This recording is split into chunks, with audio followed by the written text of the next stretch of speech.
Today's symposium has been organised by the Australian Government Office for Learning and Teaching in conjunction with The Conversation. And many of you will have read the articles over the last 2 weeks in The Conversation addressing the topic of the future of higher education and the impact of learning technologies, the impact on learning and teaching, student experience and university infrastructure. In fact, the page on the Conversation website has received over 25,000 hits, so you can see that the topic we're discussing this afternoon is timely and appropriate. The symposium provides us with the opportunity to explore this question together, and I expect we'll have a very lively discussion through the panel we have assembled this afternoon. Today's event is in many ways a worked example of some of the technologies we'll be talking about. We're in this wonderful Inspire Centre at the University of Canberra. The event is being streamed on the web and we're taking advantage of many of the technologies. We've got a live Twitter feed that's happening at the moment, and if you want to post your thoughts as the afternoon progresses, I invite you to tweet your comments using the hashtag #FutureHigherEd. For those of you who wish to emulate students and do a bit of email, you can see on the wall the university Wi-Fi passwords, but I'm thinking that our conversation will probably keep you engaged and you won't have to use that. We've organised the afternoon session in a way that I think will be very engaging. We're going to start with a presentation from the Minister, and then after that we have a panel of experts up the front who are going to present a response. Following that, the panel will then do a 5-minute presentation relating to the topic which they presented on The Conversation, and we'll then have time for questions from the floor for you to ask questions and for the conversation to continue. I'd like to introduce the panel to you so you can see who will be talking to you this afternoon. On my immediate left, we have Donherra Walmsley, who is the President of the National Union of Students and a member of the Office of Learning and Teaching Strategic Advisory Committee. We then have Mr. Paul Wappett, who's the CEO of Open Universities Australia, Professor Jane Den Hollander, Vice Chancellor and President of Deakin University, Professor Shirley Alexander, Deputy Vice Chancellor and Vice President, Teaching, Learning and Equity from the University of Technology in Sydney, Professor David Sadler, who's the Deputy Vice Chancellor, Students at Education from the University of Tasmania, and Professor David Lamond, who's the Pro Vice Chancellor, Offshore Branch Campus Development at Victoria University. When we get to the question time, so I'll just ask for your indulgence if you would let me point to the person who I'll get to respond. We have some roving microphones. We need to use the microphones for the webcast. So with that brief introduction, I would now like to, it's my pleasure to invite the Minister, Senator Chris Evans, Minister for Tertiary Education, Skills, Science and Research, to provide his thoughts on the future of higher education in a technology-rich world. Please make him welcome.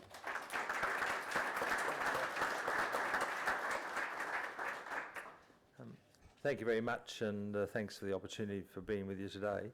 I'm not going to match the billing I was just given as if I'm going to announce the solution to the challenges we're here to discuss, because I suppose one of the reasons we're having the symposium is because as Minister I wanted to engage with the sector about what these things mean from a government for the sector, but also how the government ought to be reacting, what issues we ought to be focusing on.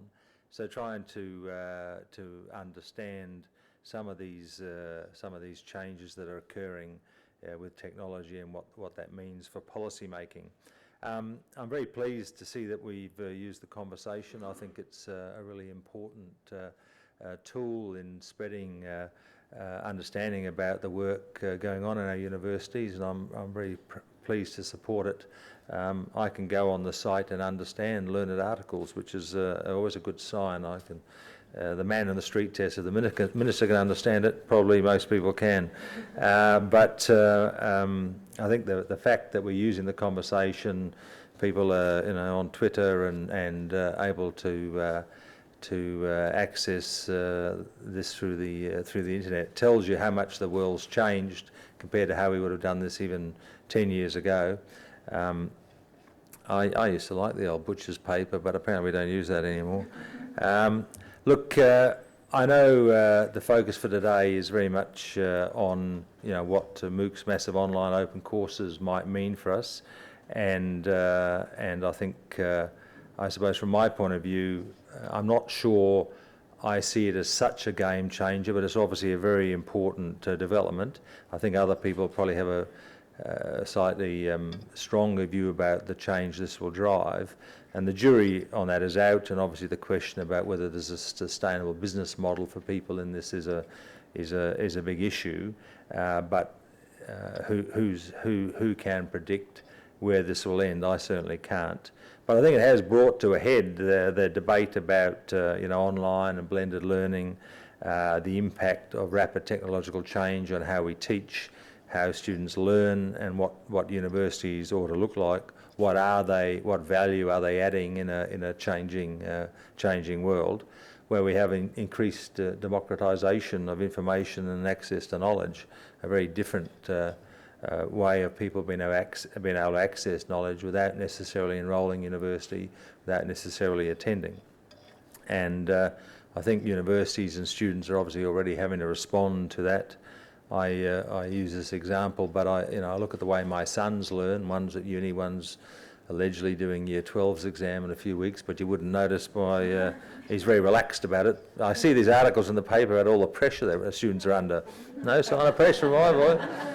He's very focused on cricket and the internet and anything that might distract him.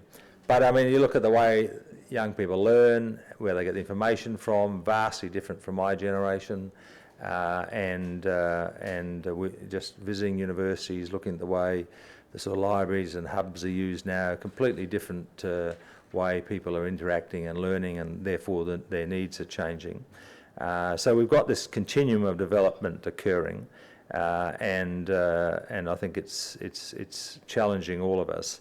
And I think for universities who've traditionally been the gatekeepers of knowledge and recognition of learning, it's obviously a big challenge for universities what their role will be in all of this. And I think particularly in how they teach.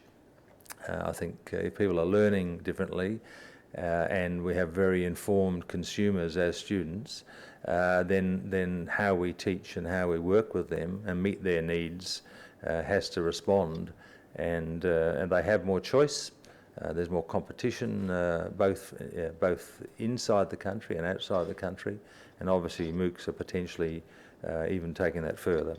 But from my point of view, as a minister and as part of a government that believes in the empowerment that comes from knowledge and learning, I can only see this as an opportunity. It has enormous potential for allowing people from all walks of life, from all parts of the globe, to be able to access knowledge and information and to develop their skills.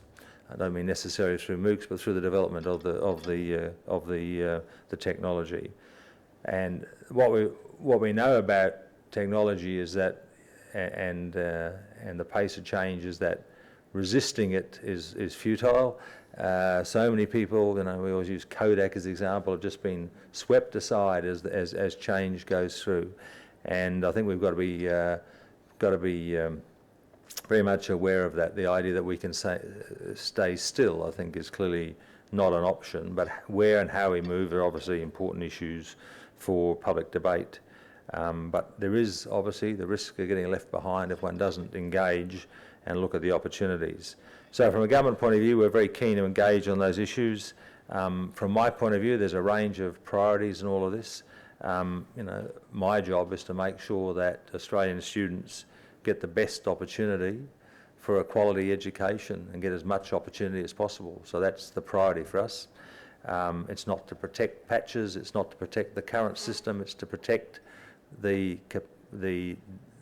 opportunities of Australian students and the development of their capacity and the contribution that makes to our society. So that's our central focus. Obviously a challenge is to make sure we protect quality, but encourage innovation, and there's always tensions about that, but we want to see our universities innovating and responding to opportunities, but obviously part of our role as a government is to protect quality and ensure that students will get quality experiences and Australia's reputation for quality is maintained. I think that's really important challenge here for our international market. It's a very big export earner for Australia. We're under increasing competition from the United States and other countries, and increasingly so from China, for access to international students wishing to study.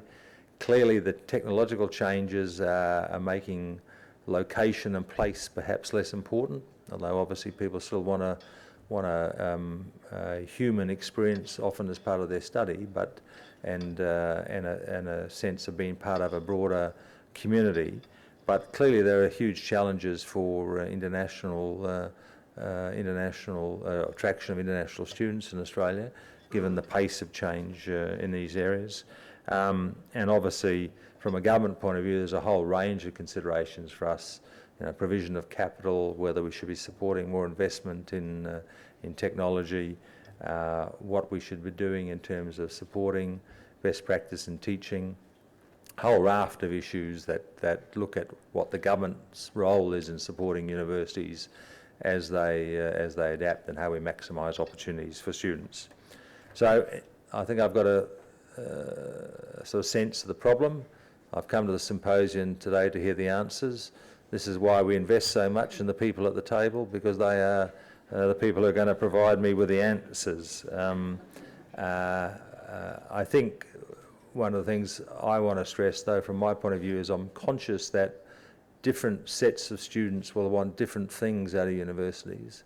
I finished my degree part-time, and I never felt the university was meeting my needs when I was doing that, never responding to the realities of your work and study balance, and I think at the time universities were slow to respond. I think increasingly they are responding to the various needs. But what a 19-year-old student from rural and regional Australia needs might be completely different to what a mature age learner with a family working might well want from the system and from us in terms of developing their education.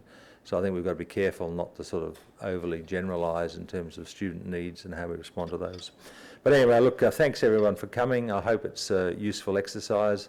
I think it's part of a conversation that will obviously continue. We're not trying to necessarily nail answers, and it's something uni's been dealing with for some time. But I think the MOOCs has really brought to a head the need for us to focus in on some of these issues, both from a public policy point of view and obviously from universities. So anyway, look, thanks for your participation. I look forward to the panel's contribution, and I hope to learn something, as we all do. Thank you very much.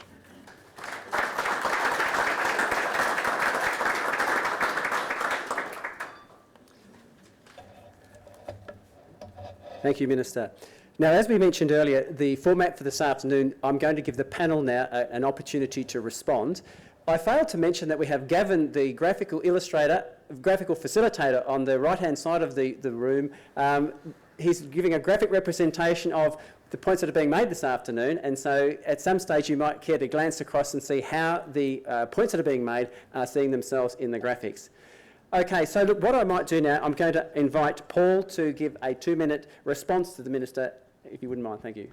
Thanks very much, Ron, and thank you very much, Minister. I think I might want to hire this fellow. Actually, at the end of the day, I'm really intrigued by how you have the graphical representation, and those who've seen Sir Ken Robinson's things on RSA Animate were probably seeing some familiarity there, so that's wonderful. Minister, it's really welcome comments, and thank you very much for making them. There were 3 things that I took in relation to your comments. The first of all was the fear of Australia being left behind in the debate. And I think that that's a real fear that we should all, as a sector, be looking to make sure that we're aware of and that we're dealing with. Because since the inception of Udacity and Coursera, only earlier this year, really, at the end of the day, there have been that many words written about MOOCs, and that many defences of traditional models, and that many sort of definitional sorts of things about whether or not a MOOC actually is representing real education or not, or whether it's something different. And I think as a sector, one of the things that we need to identify is the fact that while we're sitting and having those debates, students are enrolling in these courses around the world at massive numbers, hence the name. I've always, as an aside, thought that it was interesting that they didn't call the name of this education free open online courses, but that might have been more to do with the acronym than anything else. And so I think that's one of the great things about this is that markets move very quickly in the internet age. People are very mobile. Students are going to be extraordinarily mobile and going to be looking for responses and looking for methods and modes of delivery very quickly. And so I think that that's something that we need to be concerned about as a sector. You talked about the tension between quality and innovation, and I think that that's one of those ones that nobody in this room, nobody around the world, nobody in the electorate at all, the Australian electorate, would ever say that we need to actually diminish the level of quality. But I think that there's a bit of a fallacy as to whether or not that tension has to exist as a matter of course in terms of innovation and quality. And certainly we think that there's enough going on in relation to online learning and pedagogy that will actually lead to quality outcomes.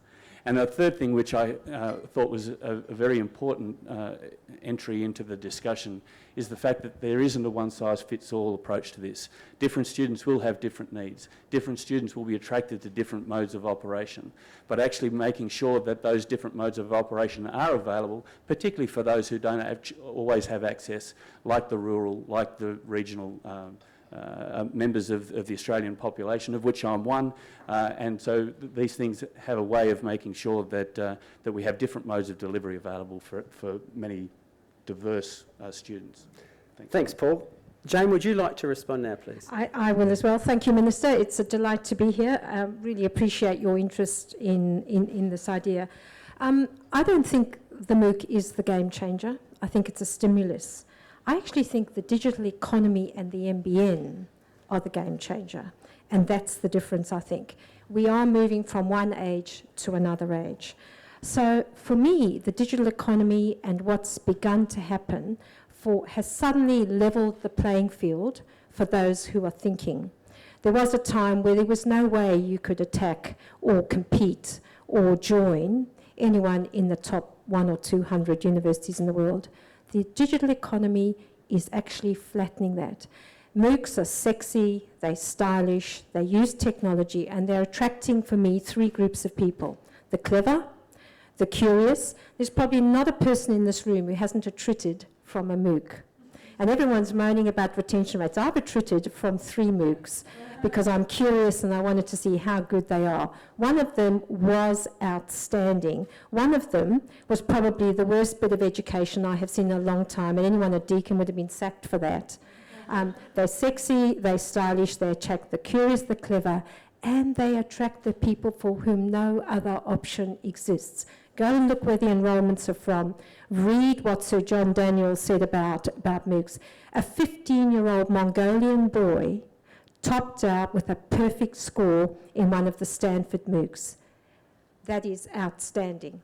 She's just telling me to move my technology down here.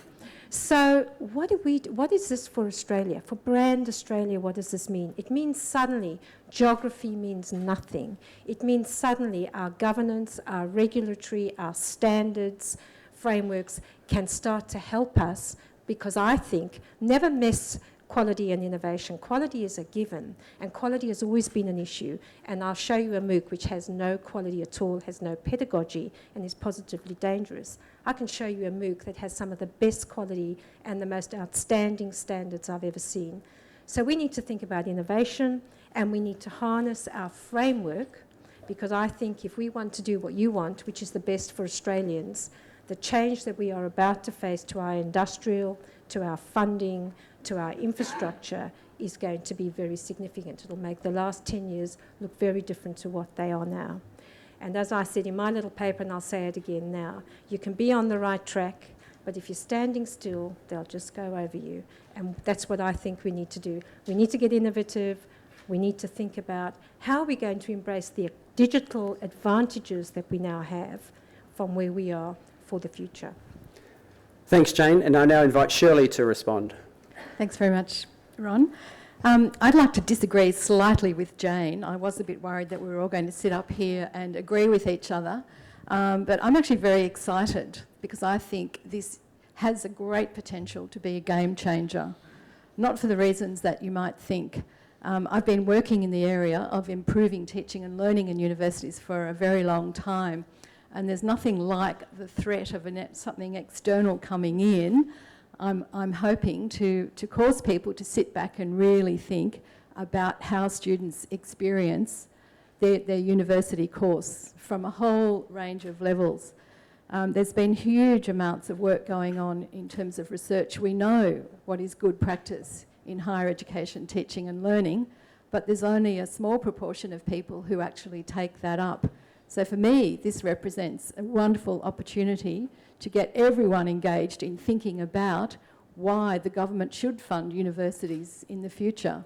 And as I said in my article, any university that can be replaced by a MOOC should be.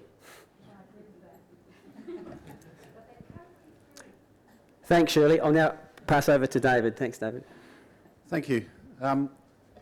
I wanted to start with, I think, possibly in agreement with Jane, in that I don't think it's a game changer as such, although I do think it's a game changer within institutions. So I'm perhaps slightly variant in the sense of I don't think they're going to disappear, but I don't think that they're going to cause the death of university systems. The real challenge, I think, and here I am in agreement with Jane's article, is how the majority of Australian institutions respond, beyond the Melbournes, beyond those in Coursera, but how the majority of institutions can respond. Picking up on a couple of other issues in the Minister's very welcome address, I do think there's another area of challenge, which is in the rhetoric of democratisation of learning and in the rhetoric of opening up access. And I'll come back to that in my own talk. And I also think that the question of competition, so going back to the point about how the majority of institutions, the question of competition is one where we do have to look at opportunity rather than threat. And what I'm referring to here is what is it that we've got within each of our institutions that is genuinely our USP? What is genuinely our world-class, our very strongest research or very strongest research teaching links? And is that the area that we can actually compete rather than on a comprehensive scale on all of our units or courses? So very much in the middle, and I'm English, and of course we're always noted for sitting on the fence. So I don't think they're a game changer, but within the institution, I'm determined that they will be. Thanks, David. And now to our final, David, from Victoria University. Thanks, Ron, and thanks, Minister, for your address and for your ongoing support of the sector. I feel a bit like the last rapporteur from the when we've broken out into groups and then we get back into the plenary and then we get to the last group and they say, well, what everybody else said, kind of. But there are a couple of points that I would like to make, and I think the first of those was the Minister's very right expression of concern about meeting the diversity of student needs, whether as learners and in terms of their learning styles, as parents, as workers, as carers. We don't need a campus on every street corner. What we do need the facility to be able to meet those diverse range of needs, whether that's on a campus in a physical space or whether it's in a virtual space. And that brings me to, I guess, the second point, and it's a point that Paul had made. I'm not here to argue for or against MOOCs. I'm not here to argue for or against being online or to argue for or against campuses, but rather to see if we can't find a way in which we blend the best of all of those different kinds of approaches, much as a painter blends on the palette and produces the wonderful art that we see.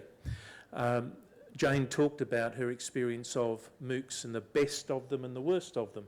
And I'm sure each of us can, from first-hand experience, talk about the best and the worst of experiences face-to-face as well. What we want is to see how we can reduce the worst of the worst online or face-to-face and take advantage of, learn from and replicate the best of the best, whether face-to-face, whether in a real space or in a virtual space. Thanks, David. Now, we've heard from the the DVCs, the VCs. I think we now are fortunate to have a student perspective, so I'm going to invite Donherra to give us a response to the Minister from a student's perspective. Thank you. Great, thank you for inviting me. I'd like to say, first of all, I think that something that's been really great about this government has been the effort they've made to engage with the student voice.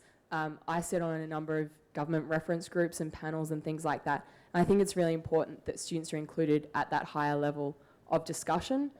And I think that it's really important that as universities, you engage with students on your campuses. So by supporting your student representative organisations on campus, you can get a sense of what students want, because that seems to be at the crux of a lot of the issues that are being raised. A lot of the articles that were written asking, well, what do students want? Can I just get a show of hands? Who here has read all of the articles on the conversation?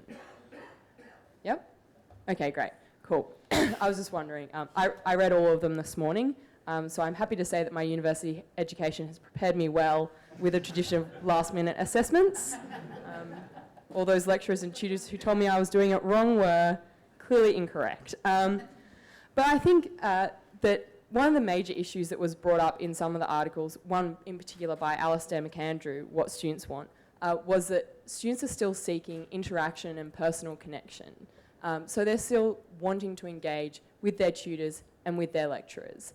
And I think the thing about online learning is that students don't necessarily have the tools and the experience necessary to navigate online learning themselves without a guide. And that was mentioned by the guys who wrote about the exercise bikes, MOOCs and exercise bikes. So I think absolutely it's very true that there's a wide world of content out there that you can access, that anyone can access. But what we actually take from that is very questionable. And without someone to guide us all through it, really, we aren't going to take much from the experience. I think, in particular, there are actually a lot of different challenges that weren't really raised in a lot of the articles. And I think one of the most significant of those is the casualisation of the academic workforce. So a lot of the articles touch on the fact that our tutors and lecturers actually need to be supported to become masters of the technology that they're wanting students to engage with. So masters of blended learning and what options are available to enhance the learning experience. But how do we make a semester-long casual teacher who's only there for that 12-week period a master of education? How do we deal with that challenge? I think that's something that we really need to be looking at. I think Mark Gregory wrote a really interesting article. It said, MOOC and you're out of a job. And he said that MOOCs were really great because you could read them and you have 36 academics put together a course on maths, and that meant that you only needed one, and you could just have an end of semester exam and you'd tick your box and everyone would be walking out with a particular qualification. I think that dramatically overlooks the university experience as a whole, and it's also really bad pedagogy when it comes to assessment for learning. So I don't think that that students want to go to university just so they get a piece of paper at the end. I think the entire point of the MOOC is showing how much people want to engage with learning just for the sake of learning. So I think that, in particular, I know that your article was about how online learning can facilitate early signposting of where students are going wrong. And I think that can be incorporated into the day-to-day learning at universities, not just with MOOCs. But the argument that students will undertake MOOCs and just do an exam at the end is really flawed. I think the most rewarding experiences students have of their learning is their formative learning. So a personal example I had at the University of Sydney, I'm an English literature student. I took a course one time with a lecturer who was currently doing research in early modern English, and he was working on a paper, and he brought that paper into class, and we all had a read of it, and we discussed it, and the issues that he was talking about in the classes were feeding back into his paper. And then our assessments were to present an essay proposal for a topic completely of our own choosing. Then we had to provide, the next assessment was our reading list, and we had to have an annotated bibliography. So, and then our final assessment was the actual essay that we've been planning for throughout semester. And that forced us all to actually learn skills that would be useful in our future in terms of academia if we're considering going on to honours. You know, the idea of formulating your own essay question can be quite daunting, but it was scaffolded in a way that we came out of that not only with particular knowledge of our area, but also with skills. I know Shirley will talk about this in her talk, but I really agreed with her piece, saying that universities aren't just about transferring knowledge, because fundamentally we live in a society where knowledge in and of itself is less and less valuable, because who needs to know a particular fact? Who needs to know how many plays Shakespeare wrote when you can look it up on the internet? That's not the purpose of a university. The purpose of a university is to train you how to find that information and what to do with it. It's a useless fact if you can't synthesize it with all the other facts that you might be aware of in a particular area. So university's role has never been to just provide students with knowledge that they memorise and learn. It's always been to develop those soft skills, communication skills, synthesising information, how to research. And I think now more than ever, it's really important that we have people to guide us through that knowledge, simply because of the fact that there is so much out there. You know, how do you tell a reliable online source from an unreliable online source? Prior to the internet, you just go to the library, and if there was a book in a library, then you're probably fairly odds on that it's going to be a legitimate source. But you know, in a contemporary world, how are students meant to know what is and isn't a reliable source? Well, that's how to navigate that plethora of information that exists out there is what the universities exist for, and I very much dispute that there is no place for the university in an online future. Thank you, Donherra. So I think the first part of our session this afternoon has given us a good context for our discussion. We've had the Minister's address, we've had some responses, and we've now heard from students, the students' perspective. So it's appropriate now if I invite Paul Wappett. Paul's going to do a 5-minute presentation, and his topic is exploring the impact on students and the student experience. Thanks, Paul. Thanks very much, Ron. Are you happy for me to sit? Yes, here please sit. as well too. I should start off by saying I just am delighted to hear that Donherra's had the type of educational experience that she just described.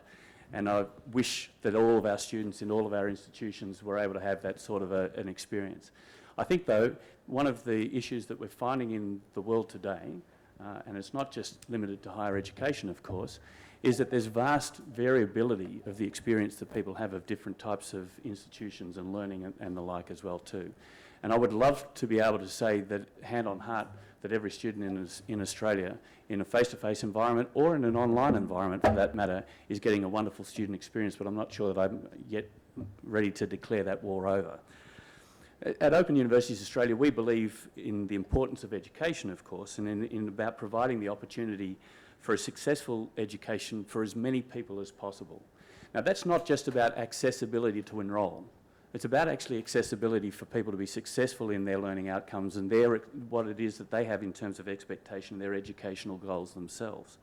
So as a sector, I think we need to do much more about making sure that we're trying to get as many people to satisfy and fulfil their educational goals as possible, not just to provide them with the ability to enrol into subjects. Now, sometimes, in some disciplines, the face-to-face environment counts against that. And so the type of experience, for example, in a first-year commerce or business-related degree, a microeconomics course that might be familiar to some of you, will have many hundreds of people in a physical environment, in a lecture hall environment. Now, in those circumstances, the lecturer cannot hope to have a full understanding as to whether or not, and take a personal interest in whether each and every student in that lecture hall is keeping up with the material. And so there has to be an efficient way of actually teaching that to large cohorts of students. Thanks, James. In those scenarios, the most efficient way is to take a cohort through a 12-week semester, is to take quite a supplier-centric approach. It's a bit like Henry Ford's adage of, well, you can have any colour so long as it's black. Well, lecturers in this type of environment need to, by their necessity, construct a course in which all students receive the same material at the same pace and in the same sequence. Now, the problem with that, of course, is that where there are fundamental concepts that are covered early in the course, but which are required for the more complex things later in the course, the signposting is not always there as to whether or not students have understood that concept. And this presents a great risk, which is often not realised at all until the final exam. Whether the student turns up because they actually haven't understood it or whether they turn up and fail is not always understood until that moment. Now, this is okay for the student at the top here, student A, who understands everything along the way. But you know what? That student's going to be successful in whatever environment that they go into. It's the student B who actually comes from a different background and with a different set of learning skills and perhaps a different experience in relation to learning, who might need a bit more personal attention along the way because they might struggle with that approach. Because we all know that a student cohort is not homogenous. It's not homogenous from each semester to each semester as well too. But there is another way, and those who are really innovating in the online education space are focusing on an underlying approach to teaching, learning and assessment that focuses on being very personal and being very adaptive and being relevant, but all whilst using the technology that can drive the scale that makes it available to a large number of people. And a number of those people who wouldn't have had access to the education in any other way. Thanks, James. And under this type of an approach, lecturers design and develop courses in a fundamentally different way that involves shorter, more frequent, repeatable modules that feel to the student that they're being individually tutored by one of these emerging educational rock stars, if you like. Students, though, are required at the end of each of these smaller, shorter modules to demonstrate that they have an understanding of the material that's followed. And if they don't, then they need to repeat it, or they need to go sideways, or they need to go backwards to actually get the foundation level knowledge that's required to actually understand that, and which is going to be important in all of the material that follows. So students can go backwards, they can go forwards, they can go sideways to make sure that they embed the knowledge at the pace and in the sequence that suits them best. So each student will probably start at the same point, will hopefully end at the same point, but their journey through the material is entirely personal, it's entirely adaptive. And we would hypothesise that this would lead to a greater proportion of students who pass subjects. Now that's important, we believe, at the end of the day. Learning becomes much more student-centric at that point rather than supplier-centric. Now we think that that's an undeniably good outcome for the students themselves, but we think it's also a good outcome for teachers and for the institutions that those teachers reside in. It's a good outcome for government, it's a good outcome for economies and the public. So why isn't it widespread? Well, we think that there are three major reasons why that's the case. The first is that this approach requires a lot more upfront investment in terms of the development of courseware. And in the early days of online and actually seeing the huge numbers, institutions are rightly a little bit circumspect about whether or not they're going to be able to recoup that investment. And that's you know, the world is waiting to see whether or not these MOOCs are, and different models that are based on that type of pedagogy are a flash in the pan, or whether they're going to have sustainable benefits. And so I understand that there's going to be a reticence to actually make that investment. The second reason is that this approach also requires course conveners to take an entirely different approach to how they put a course together. And for many of those course conveners, this is quite a challenging thing for them. It's confronting. Or at the very least, they're not very experienced at it and they don't know how to go about it, and there's not necessarily always the level of support for them. And I think the reason that underpins each of those first two reasons is that there's not a great incentive for the course convener to do that. In terms of funding models, in terms of promotability, in terms of academic reputation, in terms of remuneration even, so many of the incentives that are in place are tied to research outputs rather than teaching and learning. And so, and it's certainly not applicable to the teaching and learning and accessibility to non-traditional students. So we believe that this needs to change. Thank you, Paul. Well, we now have an opportunity to have some questions from the floor to some of the issues that Paul was raising about the student experience and his views on the opportunities and advantages that online learning are going to provide to our students. So we have a roving mic. If anybody would like to start with a question, I'll be happy to invite them to speak up. Margaret. Hi, I'm Margaret Mazzolini from Victoria University. Following on from David Sadler's comments and the discussion just then about the student experience, I think one thing the current debate about MOOCs does highlight for us is a bit more interesting view of what we're talking about with the student experience, and particularly adult learners who are very firmly situated in a workplace context and what learning might mean for them. David was commenting about more democratisation, and I think in the context of MOOCs we're talking about a shift in how we think about the locus of control between those mature age learners who know what they want, the institutions and their employers coming into the mix. I was interested in people's reaction to that line of thought. Are we heading for a more ubiquitous university model where the university is where the workplace is? I'm not sure I'm the right person to answer that, given that I don't actually reside in a university myself. I'm not sure whether other... Thanks, Dave.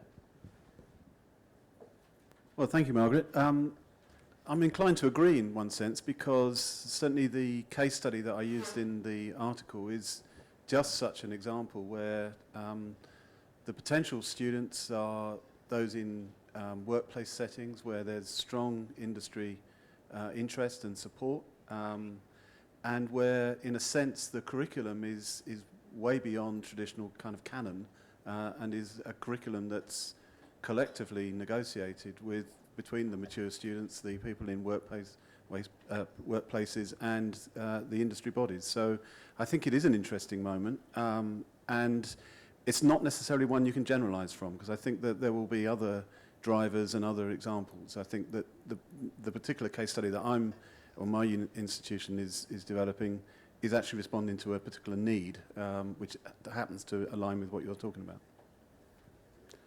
Thank you. Over here. Gavin Mellis, Swinburne University. Just a quick comment, because it's come up already a couple of times.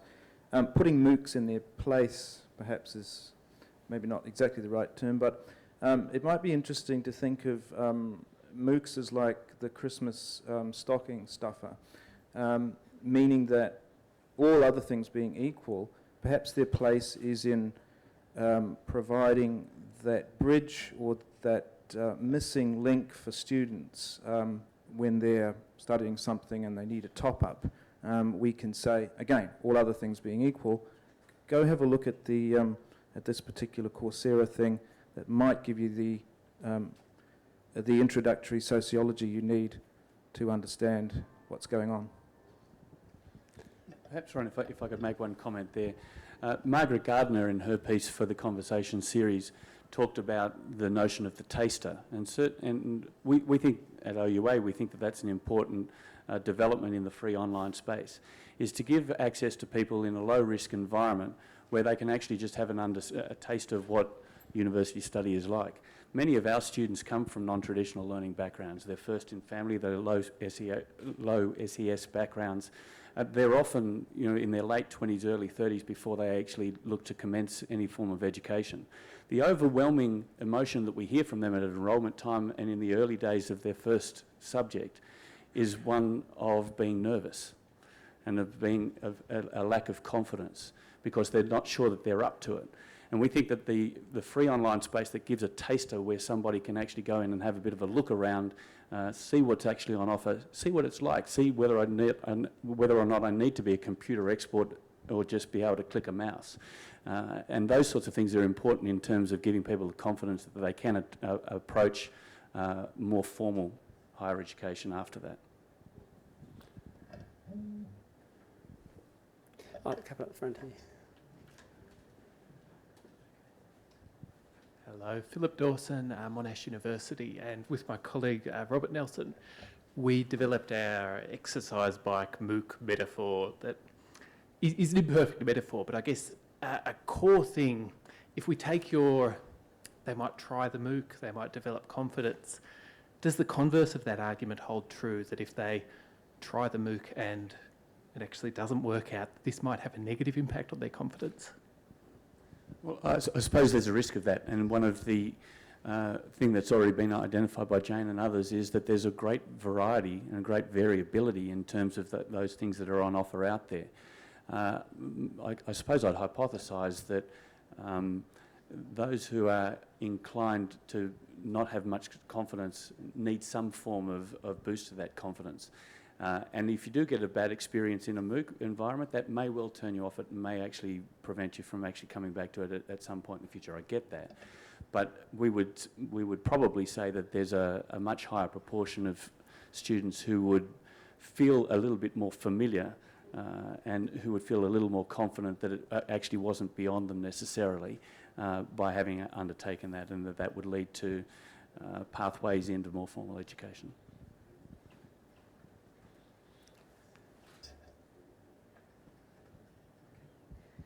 Hello, Stephen Parker from the University of Canberra. Paul, when you were distinguishing between linear and, I think, dynamic progression, you made the point that academics traditionally may not have the skills or the training to support students or to organise courses around the dynamic model. And I suppose the obvious answer to that is, well, we should think in terms of teams in the future, sort of content specialists, curriculum designers, technologists and so on. And I'm sure that's a coming era. But also I wonder about how we conceptualise what an academic is in the future. I mean, should we be expecting a single person to embody all of these skills? Are we looking at the era of the parademic, of someone who comes with multimedia, some content knowledge, some teaching experience? So to me, the focus shouldn't just be on the technology or the learning techniques. It should actually be on the people and how skilled and ready are they to convey learning in a future world. Thanks, Stephen. I agree entirely, and perhaps Jane. I'm just going to disagree. The focus is not on the teacher, it's on the learner. But I agree totally with you around, shall we start thinking about teams and how that team interacts with the learners who often learn from each other. And have we got that right? And going back to Donherra's early comments about, of course, the student has to be at the centre of this, and of course it's about outcomes. And it's how we enable everyone to get there. I like your idea of the parademic and what it means, but they've got to be part of a team, I think, because we can't be design experts and discipline experts and good mentors and good coaches all at once. The day simply wouldn't allow it. Okay, well, I think that probably is opportune time to move to the next speaker. We'll have an opportunity later for other questions. But I'd now like to invite Jane, if she was going to give her 5-minute presentation, talking about the opportunities and challenges. Thanks, and Jane. I think I also have a presentation, and the young man in the corner is doing it, is he? Yes, and it's an orangey one when you get it up. Ladies and gentlemen, thank you very much. I really appreciate being here, being invited to do this. I think MOOCs are absolutely fascinating, but this is about the opportunities of a digital economy, and I want to talk a bit about that. Has it come up yet? It is, okay, and I can go. An original document I wrote for the conversation was around my childhood and about, Kodak going and what that meant. It's not moving on. Could you move it on? To the next slide, thank you. And what Kodak means for me is the digital economy is now a 20.4 billion operation in 2013. It's a third of the economy. The next slide, please. What are we doing as educators in that? MOOCs are quite a useful example. Can you go to the next slide, please? To look at how we do some of those things, and I'm not sure that we've got it right.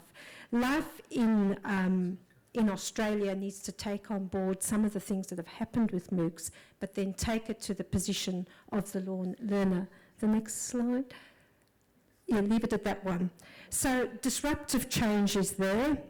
Sorry, I'm just having trouble with my slides as well. Is getting to where we are. We're going from e-learning to learning is where I think we are. If you look at the kind of universities we had in Australia, we had universities that had online learning, and now we need to get away from what online or classroom learning means and go to learning. We need to go from computer to fashion accessory. Everybody has one of these. It's not something you're going to give someone as a means to aid their learning. They have them. There's more mobile phones in this country than there are people by a ratio of 2 to 1. Now, I know 6-month-old children don't have mobile phones, or maybe they do. We are going from the classroom to the cloud, and we're going from paid courses to MOOCs. Next slide, please. What does that mean? Life in the universe, or the MOOCiverse as we're now calling it, Udacity, edX, Coursera, massive, free, prestigious with expert teachers in some places, cashed up. $100 million of US venture capital has now been spent in some of these things. Credit? Is there assessment? What is the credential that we get from our MOOC? What I'm saying this does for us is challenge what we do. I'm not actually against MOOCs, but I think what we need to focus on is student learning rather than the delivery mechanism, which is the MOOC. And MOOCs are fantastic. In the absence of nothing, a MOOC is an outstandingly useful free tool, and we should all use them. Next slide, please. So what are the opportunities that we might have? If you look at them, there's quite interesting, just in time, just for me on my sofa, where am I going to learn, me as the learner and me as the teacher? Do I need to be in the same place at the same time? Moving on then to the next slide. Is my personal coach up there? Go to the next slide, please. And so what I think we need is to think about where we learn in a digital economy and how we relate the learner to the you're calling it a parademic, I'm calling it a personal coach.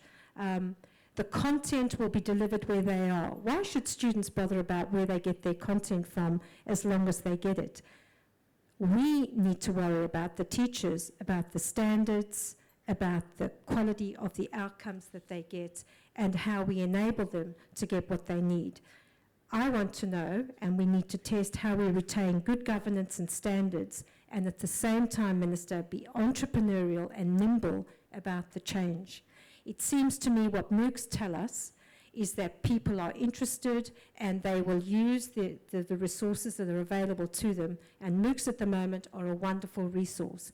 Can we use those kind of resources to give the content?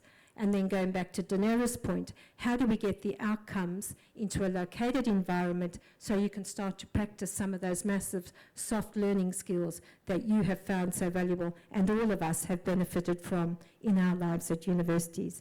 Can our regulatory framework, next slide please, start to think about that? Yep, next slide please.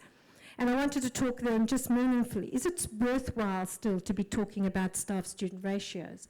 I was listening to someone the other day who was talking about a staff-student ratio. What is a staff-student ratio in a digital environment where you can have a MOOC, where you can use Facebook, where you can be using crowdsourcing to do some of the things? What is the meaning of physical infrastructure when the NBN allows you to bring some of these things into your bedroom, into wherever you are, and you can at the same time be connected to all the people learning with you? And in truth, Minister, your son is probably learning from his friends and it's all on the internet and he's just winding you up. He's probably going to ace the score and you'll be shocked and think he did it with nothing. Rely on me. Trust me, trust me. I want to think, what is the value when you look at some of the things that we have to do, time on task and volume of learning? The fight we're having at the moment about a master should be 1 year or 2 year. Is a master 2 semesters or 4 semesters? Well, at Deakin, we run trimesters. Is it 3 trimesters, 4 trimesters, 5 trimesters, or 6 trimesters? Depends on how you count a year. This is nonsense.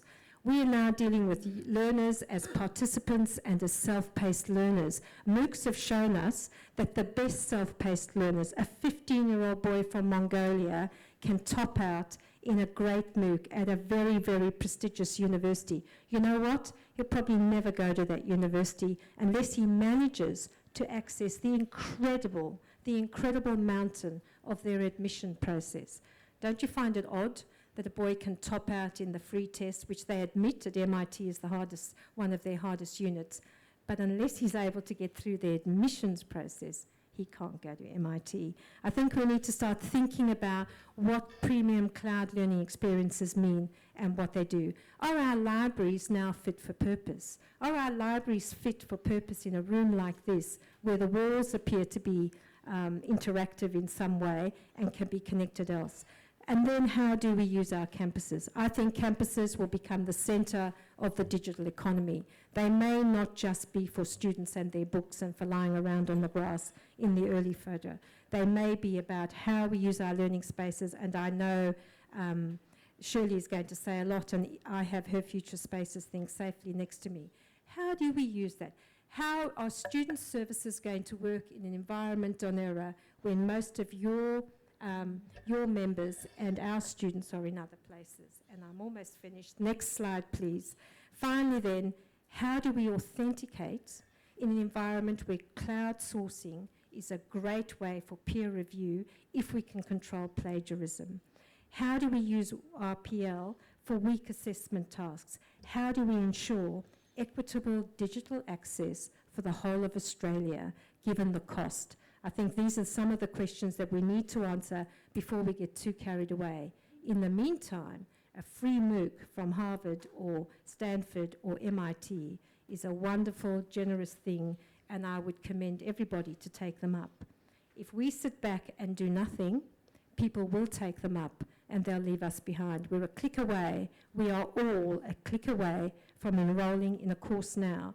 And you know what? If we are, so are Australians. And if Australians are, they will take their benefits elsewhere. So my big question is, how do we take the digital economy and use it to benefit higher education for brand Australia, for the benefit of Australians, but also to keep our very impressive reputation in our region? Thank you, Jane. Well, I think Jane's asked a lot of questions there, and we probably won't have lots of time for answers, but I'd be happy to hear from the audience if people wish to throw a few back or to provide some answers to Jane. Yes. Hello.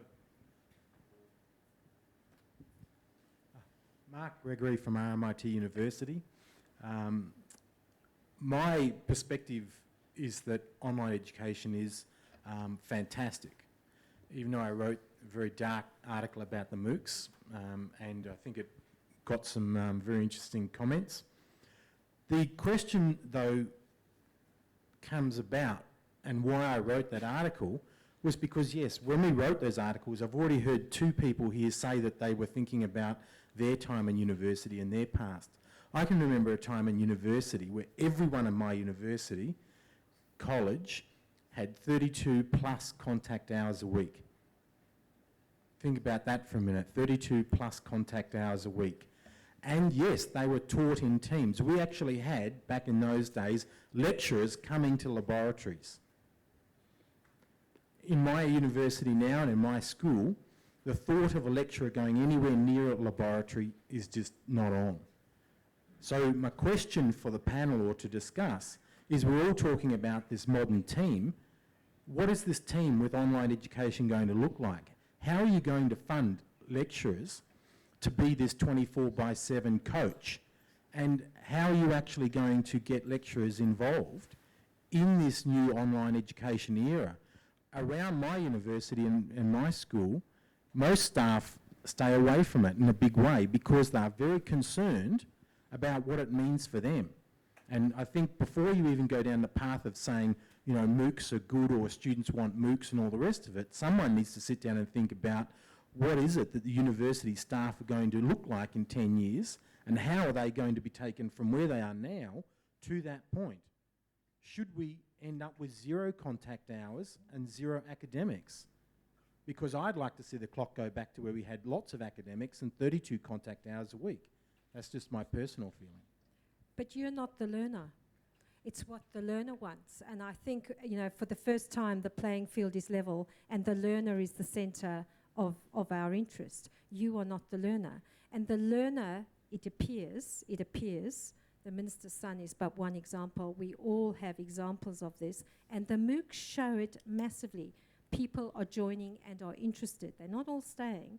But 12% of 137 is a lot of people getting an education. So what is it that the learner wants? The learner doesn't want to have to drag to a campus and just to be admitted or to get content. A learner wants to go to a campus for something meaningful and something interesting and something that's going to take them to the next level.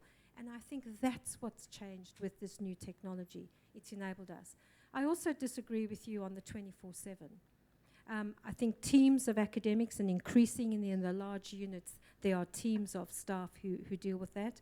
At my university, we've had a distance engineering degree for quite a long time, where the on-campus stuff is modular. That's been a useful way of the learner getting things and still working. I think the trimester and how you use infrastructure has enabled students to work and study in in a reasonable amount of time, not the full half time, but 3/4 time, say, and remain debt-free. That's a useful thing for mature age women with children, or anyone who wishes to do things differently. So I think what we have to do is stop thinking about this from the input and look at it from the output. What are the outcomes that we, as educators, as regulators, as funders, need? And what are the outcomes that the learner needs, the future generation? The core business of universities is to educate the next generation. They mostly use good ideas with research to inform that education. That's what we need to think about, not the input, which used to be 32 hours. In those days, I used to have to write my parasitology and biochemistry notes from scratch and make the slides up every year because they wouldn't keep. These days, I can use the Yale wicked problem of malaria to show what how wonderful the malaria life cycle is, and talk about what the downstream is of how you would solve the wicked problem of malaria in Africa. I think it's a much more interesting way, with the deepest respect on what we used to do. Shall we still have students talking to their colleagues, and shall we still have students talking to gifted teachers? Absolutely. And we're hoping that some of our new economy and our new infrastructure and the way we use technology will enable that in very meaningful ways. And I comment that I have one of my best teaching academics in the room, Beverly Oliver, and she has no trouble communicating with some of her people. And I'm sure Shirley has millions of examples of how learning spaces are used in interactive ways. But it has to be about the learner. If I could just add another perspective on that, and I would ask you, when you're talking about going back to the days of having 32 contact hours, and so my question is, contact with whom? Sorry, I did get that across. What I meant by that is even in the online world, even in the world of MOOCs, one of the biggest comments that I've seen coming through from Yale, Harvard, and all the rest of these MOOCs is the number of contact hours, or the time contact per student with this famous lecturer is minuscule. That's my comment. My comment is that if you're going to move forward to use online education and MOOCs, how are you actually going to get these teams to actually spend the quality time with the people that are learning? And every comment I've seen so far online, in every forum, and people commenting in papers, has been the actual content, the actual quality time has diminished even further with MOOCs. So you're saying... And then we're saying, how do we get this fixed within this 10-year time frame or whatever? How do we reverse that? Because students want contact. They want to be able to talk to their lecturers. And that's my comment about 32, the 32 contact hours. As a student, I enjoyed that because I enjoyed going to class and interacting with learned people. Shirley, we might have to move on a bit now. It's a question that I think we can pursue as our other speakers go. But Shirley, now that you've got the microphone, I guess it's an opportunity. Yes, you can, Shirley. And Shirley's going to talk about her presentation, which had a focus on design.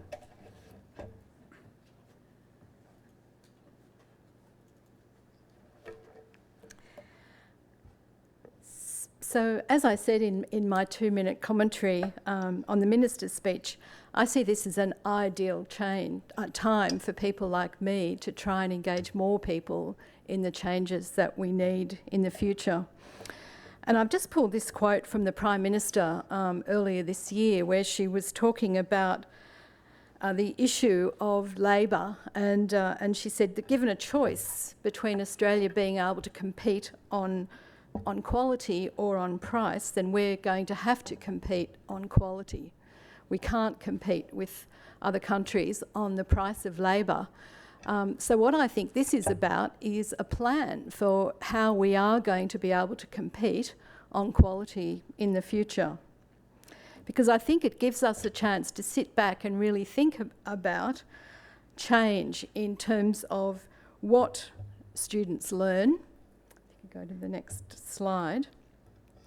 So here is a cutting. It doesn't, and I understand the people who are watching this through the live stream are not getting the slides. So I'll just tell you that this is an article about business taking a dim view of the academy. And if you could just press the button again. And saying that business finds it hard to get graduates with soft skills, including teamwork and communication. He says that they have no criticism of the technical standards or the quality of the graduates. It's more about the broadening of the curriculum to produce people who can work on a range of issues, solve problems and work in teams. In terms of how we teach, I think students, this is a week-by-week map of attendance in classes across my university. And I thought, what is it about my university that's going wrong? But when I talk to my colleagues, I hear quite similar stories, that students are by and large not coming to lectures or tutorials anymore. So we have to change how we go about providing learning experiences for students. So we're changing what and we're changing how. And I think the way that we do that is by linking pedagogy, technology and spaces.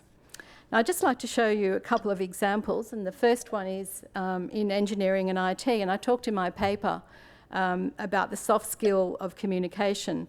So in engineering and IT, these are the kinds of skills that we want our students to develop. But we also want them to be able to develop those skills in as authentic a context as we can possibly provide. And so we go to the next slide. So I can imagine our engineering and IT students in the future, and I think and I just said this on Twitter, I think within 10 years universities won't look anything like they look now. So we'll have students coming in to study engineering and IT, and they'll be working in teams on real projects, in team environments with mentors and a whole range of people who support their learning. It's not to say it's the end of large areas of learning, and here's an example of one of our new collaborative learning theatres where the students actually work in teams within the large space. We go to the next image of a large flat floor space. And this is an opportunity for us to really engage people in changing and turning on their head the way that they design classes. And I will admit that I had an email from a staff member at my institution saying, I thought you said you're an expert on learning spaces. I've been scheduled in this room and it's the worst designed lecture theatre I've ever seen. Yes, it is the worst designed lecture theatre you've ever seen. We also need to be, if we are asking students to be working in these kinds of environments, we need to provide them. So there's some group workspaces and just opportunities for students to be working one-on-one. And again. And we also need to be able to provide the kinds of technology that support what it is that they're learning. And here's an example of Spark, many of you will know it. It supports students' progressive development of teamwork skills. So for example, it has sections on how you solve conflict within teams, how you deal with the person who commits to doing something and then doesn't do it, and the students are rated on that. So students in engineering and IT in the future, as I said, will be working in small teams on real projects. They will be accessing part of their learning online, but they'll be doing a lot of work on developing their soft skills in a face-to-face environment. Keep going. Another area that we hear all the time from business and industry is the importance of creativity and innovation. And so there are opportunities. Go ahead. Next one. Oh no, sorry, back. Oh, okay. The slides have skipped, so I'll go on to what I was talking about in my article, which was about learning soft skills in context. And here, for example, is our moot court. and this is part of my argument that we can't move absolutely everything online. So students are able to develop the capacity to provide effective oral court advocacy in as close to an authentic environment as they can. So they are able to practice their advocacy and then to receive feedback on that. Next one. Yep. So back to creativity and innovation. So we've got opportunities to provide the kinds of spaces where education can be working with business, with government, industry, the community and cultural, using new techniques such as design-based thinking to try and solve the real-world problems that are existing, and who are then able to get feedback from those people.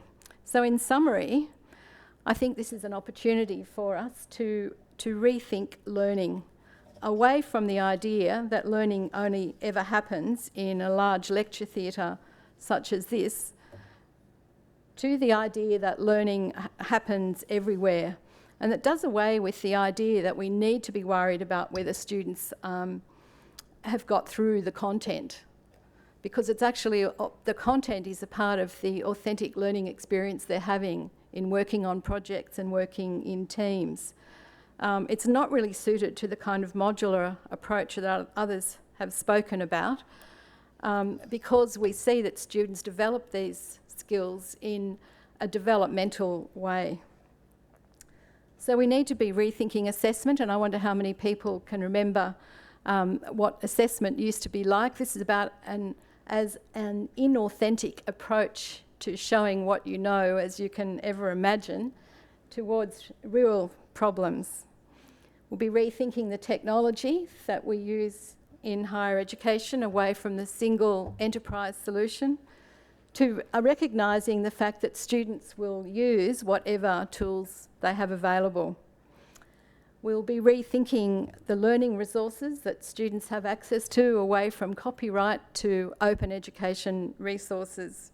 And finally, we'll be getting away from the idea of the super academic who is a fantastic teacher, a really good researcher, engages in community with the community, towards a more networked model of learning and teaching. And we started to talk about that already. And this is what I think higher education is going to be like in 10 years' time, where students have access to a whole range of mentors. And the role of the academic is that they not only know the content, but equally, if not a little more important, they know how students come to learn that content and they design the learning experience accordingly. Thank you.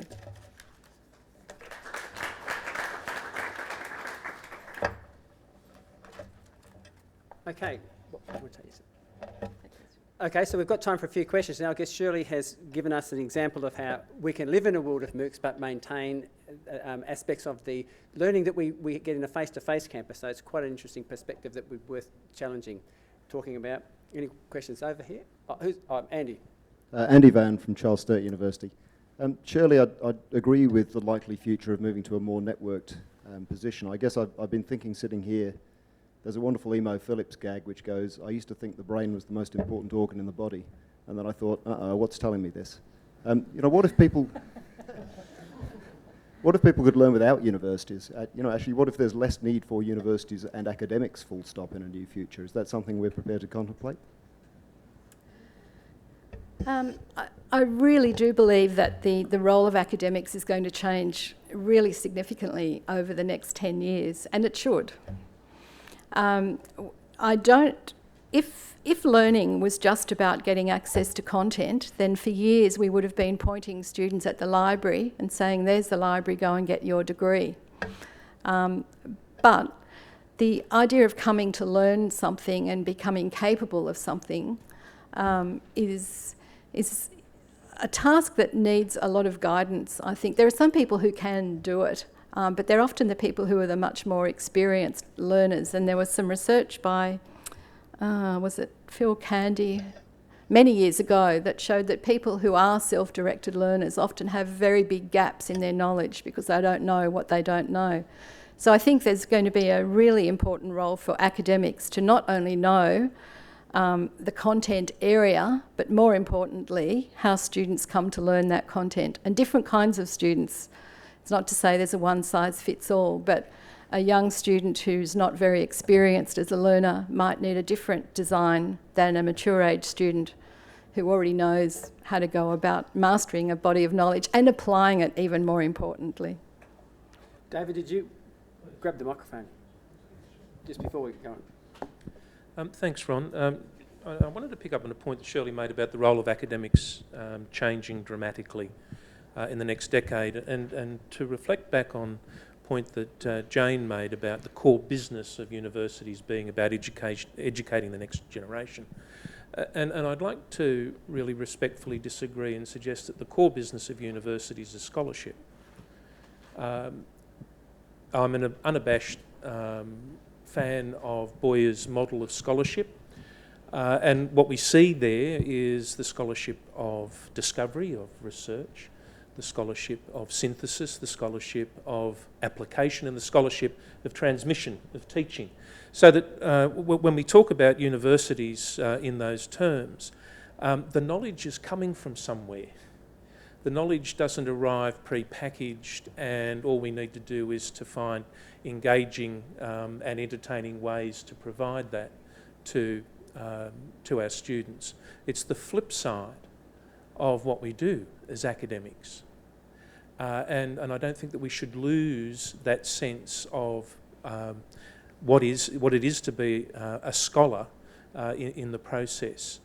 Stephen was talking about paradigmics, and I see that as an excellent way of beginning to tease out the range of dimensions that are there. But I think at its heart, that the role of if the role of the university is scholarship, then the role of academics is to be scholars, and what we need to do is to make sure that we've got those communities of scholars into the future. Well, there's a whole body of work on the scholarship of teaching, and I would hope when I'm talking about teachers as designers, it's really building on that scholarship of learning. I'm Jeannie Ray. I'm the President of the National Tertiary Education Union, and not surprisingly our members are very much engaged in these discussions on a daily basis and through the work that they are doing in all of your universities. And I think what Shirley's just shown us is some of the work that's going on, and the questions that Jane raised at the end of her presentation, I think, are being tackled. We're all tackling all the time, trying to come up with those answers. But I want to take it a little bit back to what Mark raised just before about the question of how we're going to get from where we are to where we're going to be or will be trampled over the next decade or so. And I think we do have to be quite careful about it, because it's one thing to present that the super teacher is or can be no more if that creature ever existed. And then also balance what David's just been saying about academics. And academics actually do know something. We might be revolving things around the learner, but the very point is the learner has made a decision to come and learn from people who actually know something about things they don't know about. So there is a relationship there. Now, a lot of the conversations we're having at the moment are about, in a sense, diffusing and pulling apart those relationships, as most people in here are aware. We do have an ongoing professional and industrial debate going on about the academic as a teacher and a researcher. But what we're getting to and of course where scholarship contributes to that and how research informs one's teaching. But what we're going to in the discussion about teaching is one of breaking up even the notion of what's involved in teaching into a number of different roles. We've just talked about the para-academic, and there's a number of ways that this is being created. Now, the problem at the moment is that in being flexible, in trying new things in our universities, we are employing a lot of people to come in and do this. Some of them have an academic background, some of them have different types of professional backgrounds, and all of them are making contributions to these new teams. However, unfortunately, most of them are employed precariously. Donherra raised the issue about casually employed teachers and how many of our learners are experiencing casually employed teachers. But let's take that even further, or let's not, but we have, take it even further. And so many of the people employed in all the development areas are employed on short-term contracts, lurching from one grant to the next, as long as the grant comes through. And again, are also employed precariously. And our concern is, if we're looking towards developing the workforce in universities, or whatever creatures our universities become into the future, we do need to actually develop the careers of people. People will come in and they won't do the same things all their lives, of course they won't, but they may actually commit to working in a university. And if we're employing them precariously, burning them out, we're setting a really bad model, not just of how we value being an education worker, but also the model that we're setting for our learners. Was that a question? Yeah, Yeah? I think I'll take that as a statement more than a question. Thanks, Shirley. Sorry, people can give some thought to that. There's a lot of issues that you raised there, and I'm sure they'll be coming up as we chat, but I don't wish to diminish them by moving on, but we're pretty pressed for time, so we'll proceed. Okay, now the next presenter is going to be David Sadler, and David's going to talk about his presentation on the international dimension. Thanks, David. And a bit more.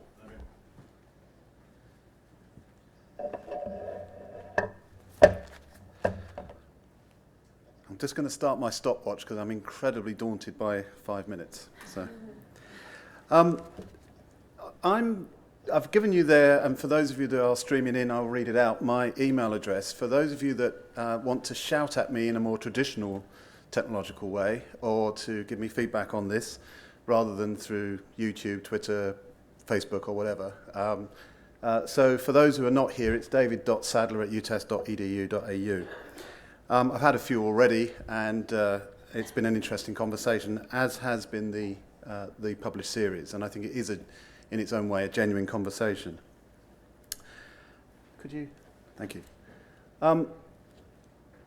I'm just going to summarise here a few of the major arguments that have come up in the debate so far, and I'm doing this for two reasons. One, to contextualise what I'm going to be saying in a moment about where we can find opportunity for the majority of Australian institutions. But also because, I guess, much like many of you in this room, I've been asked by my boss, the Vice Chancellor, to prepare a white paper for our Academic Senate on how we're going to meet the challenge of the digital age. And like Jane, I don't see this as a game changer in MOOC terms, but certainly in the digital economy. And that will be the thrust of what we're going to say in that white paper.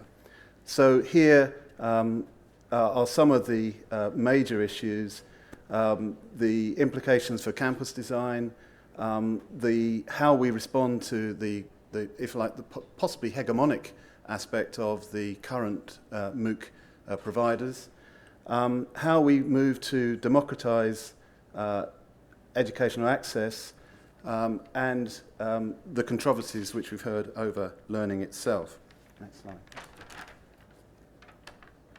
So the main area I wanted to look at is really what we know from the international and so far the Australian, in terms of understanding the student hunger. In a JISC UK webinar, Lou McGill explored this question, and the reference is in my paper. And what she pulled together were a number of different motives. Yes, the curious. Yes, the people actually who have studied a similar subject and then gone back in to explore further, which is actually what the survey of edX first MOOC demonstrated. But increasingly, the vocational, increasingly students looking for some top-up to their professional development, and the postgraduate. And this was a theme picked up by Margaret Gardner as well in her article. So what I'm interested in is looking at what are the opportunities to really address the student hunger, and also to take further the rhetoric of democratisation and open up educational access. Now, you'll know from the article that I submitted that at UTAS we're thinking of we're developing a MOOC in dementia. And the argument here is that this is part of our USP. This is a major research theme of the university, but it's also an area where we know we're addressing an acute global social financial need. It's taken democratisation at its word in that sense. And it's actually addressing a comprehensive student demand. So people who work in an industry where there are very few professional development opportunities, very few qualification requirements. The health service practitioners, the health service policymakers, researchers, and even early stage sufferers. But, and this is where we've had to think very hard, and I'm not doing this as a sales pitch, but because of what we're thinking through in terms of the sustainability of this and the business model. We're actually tying this into mainstream institutional strategies. So what I've put up here is the confidence that we have to have in challenging the hegemonic position of some of the major MOOC providers by actually establishing what are our unique USPs, what are the things that we are known for. Secondly, about the way in which we can build out from that to draw in the research and the scholarship and the application of that research into the mainstream through articulation pathways so that some students, if they can articulate from the MOOC into a normally delivered online or blended award. But equally, and this is what I meant at the start about the game changer within the institution, and it really chimes with the discussion we've been having about the academic workforce. This is tying into and building a team that is working across the faculty and central boundaries. So working with the flexible education providers, working with the educational designers, and linked to our indicators for actually rewarding staff for promotion and recognition. So in conclusion, what I think the challenge for us is that the competition is one that for the majority of us we cannot meet comprehensively. But we can meet, I think, through some very selective interventions and through collaborations between institutions to support those selective interventions. But equally, we can use this, as I think a number of us have indicated from the floor and from the podium, as a way of actually transforming through open educational resources, through a reflection on pedagogy, through the role of the lecture, exactly what is actually going on within our institutions. Thank you very much.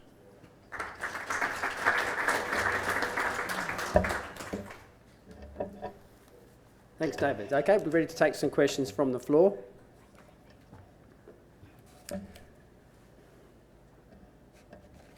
Hello, Michael Sankey from USQ. Are you looking at articulation pathways from MOOCs through into your courses? Yes. Yeah, that's specifically, yes, that's specifically part of the business model in this particular area that we're developing. So we're not necessarily saying that that will be the main source of revenue to sustain the team-based approach, but certainly providing an articulation that meets for students that are in the have the capacity to do this. The lack of recognised qualifications in this area is a key part of our business model. Also be keen to know if other universities on the panel represented here are doing that same kind of articulation, strategising. I'd ask one question. I think the big challenge is then authentication. You know, if you look at how we assess, we often authenticate who is being assessed. You know, they have a student card.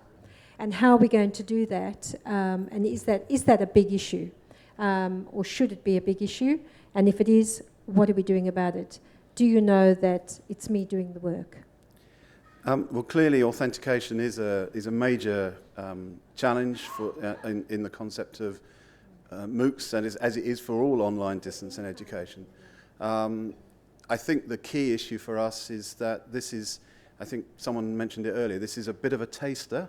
And it provides a route. It's not the entirety of the entry requirement. It's a small part of the route into and articulated pathways. So yes, we will work, and that's part of the process of the design of the MOOC, to mitigate the challenge to authentic assessment, but let's not assume this is a problem for MOOCs. This is a general problem, and it's actually a problem in hard copy assessments as well.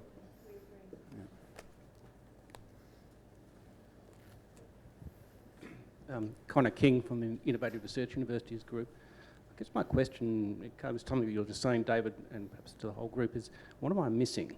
Because as far as I can see, every time the amount of information available to someone sitting in their home hovel increases, all that happens is that the educational structures get more complicated, bigger, more of them, the world elaborates. So something about this change or these ideas seems to be aligning with, to me, the somewhat extraordinary concept that things might get easier and simpler. And I just can't quite conceive of that yet, but I'm just wondering what it is that's so different this time that would lead to that, as opposed to a much more complicated, yet again, elaboration of what we have that still involves institutions, but also people finding out a whole range of things in different interesting ways, but still having other formal educational requirements that need to be met. Does anyone else want to do that one? Or well, I'd actually challenge the argument that things will necessarily get simpler. One of the interesting things about the research that's been done already, and some of the findings from our own analyses, is that the interest that is being expressed in MOOCs is coming from, partly from students who actually value the capacity to network and to peer bond with practitioners, with others, not just the tutor. And so it's actually making, I think, the concept of learning and the role of the teacher in that learning process a lot more complex. And I think that that is actually one of the huge cultural challenges that we have to face with our academic workforce. No longer are they, in every sense, the guardian of content or the guardian of the pedagogic approaches. I think that is actually a fundamentally complex, but absolutely comprehensive challenge.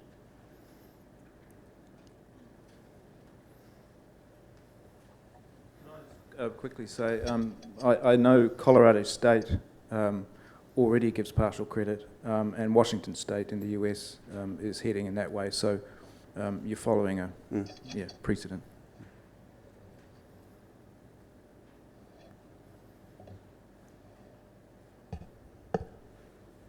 Alex Javic from the NUS Students Association. I actually would like to ask two questions, if that's okay, and I'll make them quick. The first is to you, David. In the list you had of some of the issues that have been sort of circulating in the discussion, I didn't see the effect of online learning on student experience, and I think that's something that Dee was alluding to in the beginning, and I think it's important to draw everyone's attention to the fact that there's a lot more learning that occurs at universities outside the academic realm. So students, when they're engaging with one another on a day-to-day basis, are learning life skills and group work skills. Can I answer that question Sure. before you get to the next one? Because if you ask two, I might forget the answer to the first Sure.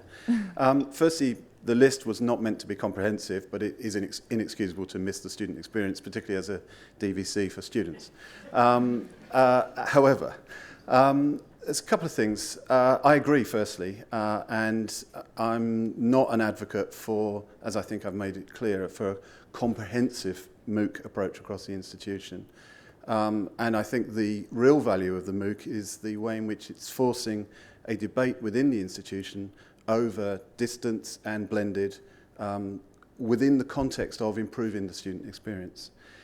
One other small point, some of you would have seen the survey of edX, the first edX course, and the small number of students, I think it was 7,000 that completed right to the end.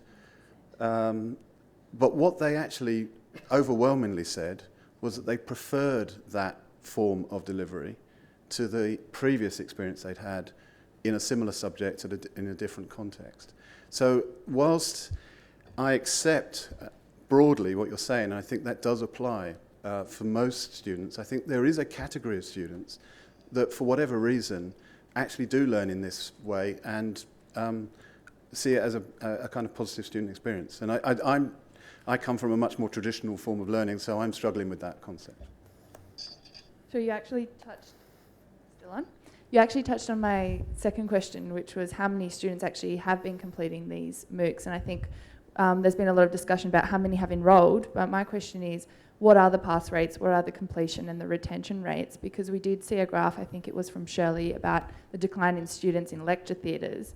And I think if you were to put a similar graph up of the completion rates of MOOCs, you see a similar trend basically. And my question is, how do we address that issue, that sort of student engagement and completion of courses? And I understand there are issues surrounding that, for example, the fact that you don't get course credit for a lot of these and assessments aren't necessarily compulsory, but I think that student engagement throughout any sort of MOOC model or online learning model is going to be a recurring issue, and I think that's something that needs to be on the table.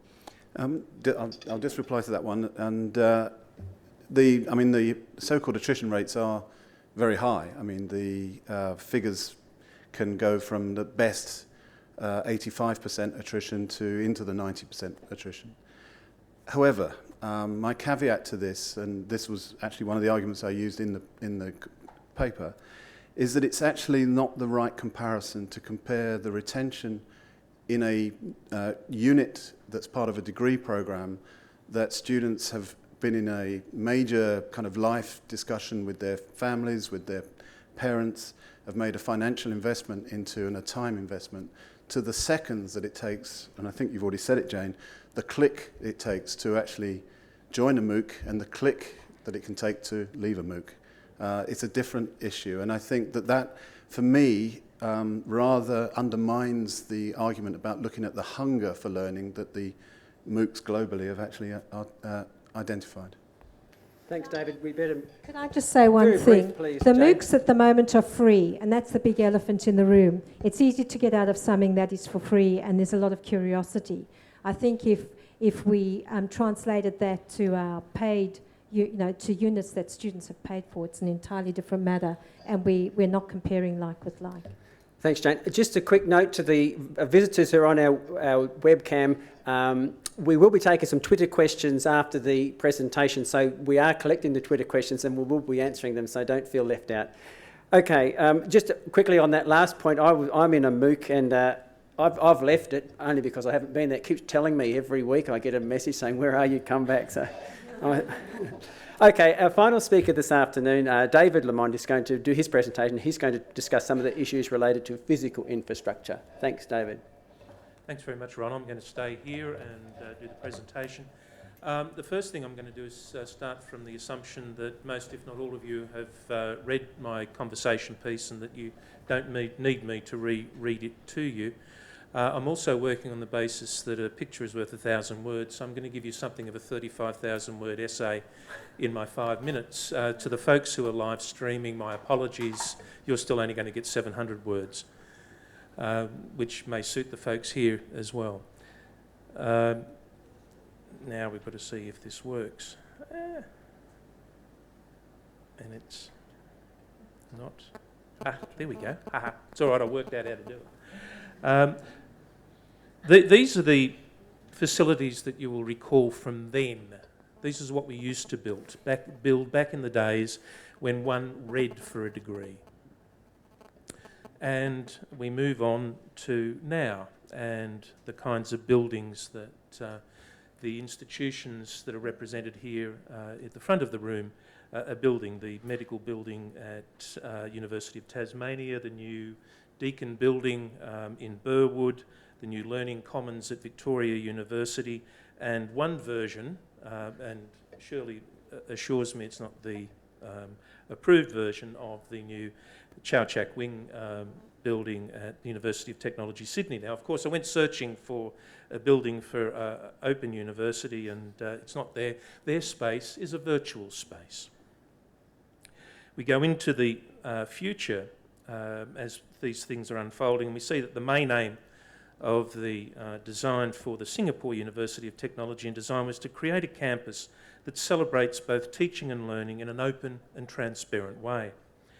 Meanwhile, the Columbia University Medical Building As you see it there, is actually meant to look like one of those stripped-down versions of an anatomical human that also, as they say, is a space where the students can informally interact and work as teams, reflecting their new curriculum, which emphasises team-based learning.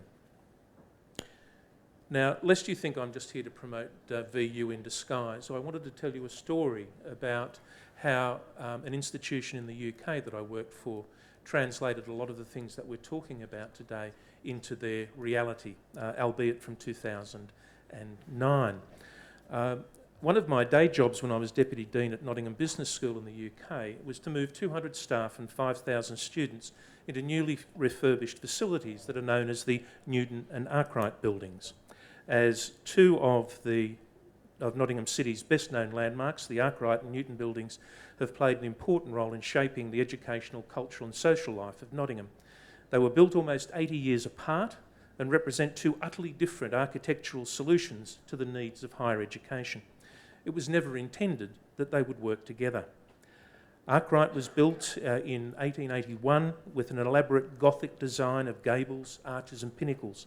Arkwright was originally home to University College Nottingham as well as the City Library and a Natural History Museum. The neighbouring Newton building was added in the 1950s as part of the expansion of what by then was the Nottingham and District Technical College.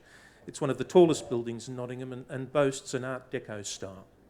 When thinking about the regeneration of these two historic landmarks, the challenge was to create imaginative and sensitive solutions that respected the building's history while modernising their layout and facilities.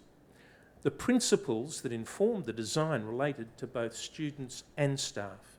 For students, it was about collaborative learning. It was about recognising both physical and virtual learning spaces that the students would occupy, that we could talk about public and private spaces for individuals and groups.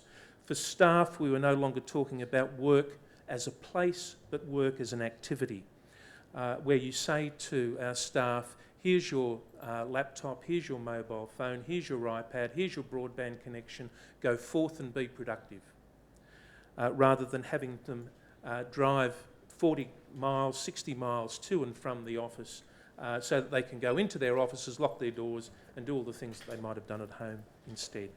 People come to the office to collaborate, not to hide themselves away.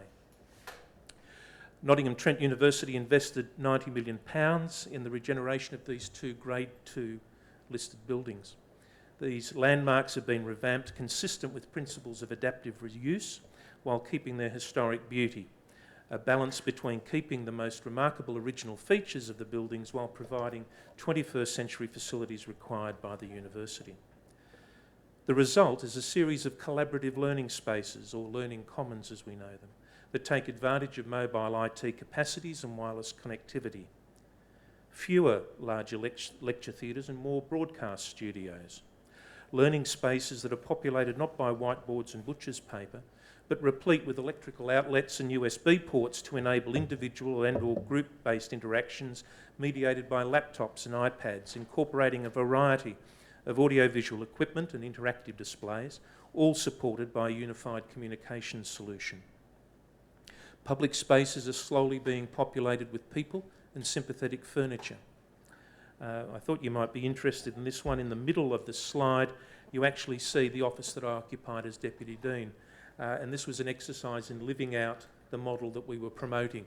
Everything was glass. I couldn't get away. There was no chance of having a blind to protect me from people who walked past. But the centrepiece of that office was a 12-seat table that was designed to hold meetings of all different shapes and sizes, especially when I was doing my job managing by walking around and engaging throughout the rest of the building, so that anyone who needed a space to sit down and have a meeting of whatever size could use that particular space.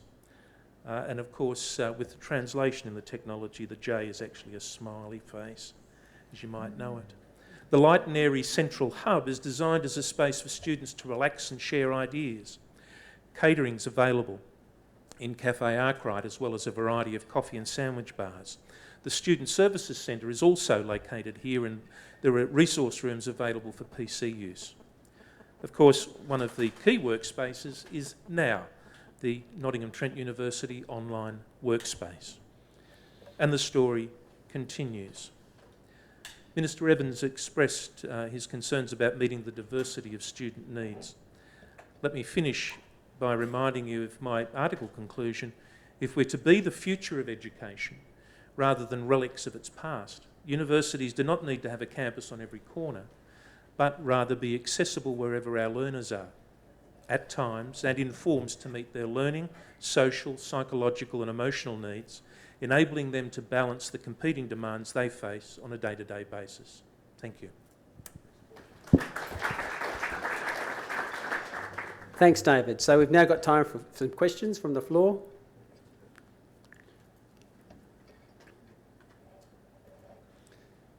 Okay, just... Thank you very much. James Churchill here from the Australian Medical Students Association. I think the infrastructure that you've described really highlights the opportunity we have to examine how our universities are positioned to provide learning and teaching, and really how we can combine the online space with effective face-to-face. And I think that certainly it's good to hear that many universities are considering a move away from the very didactic, go along and see your professor in front of you.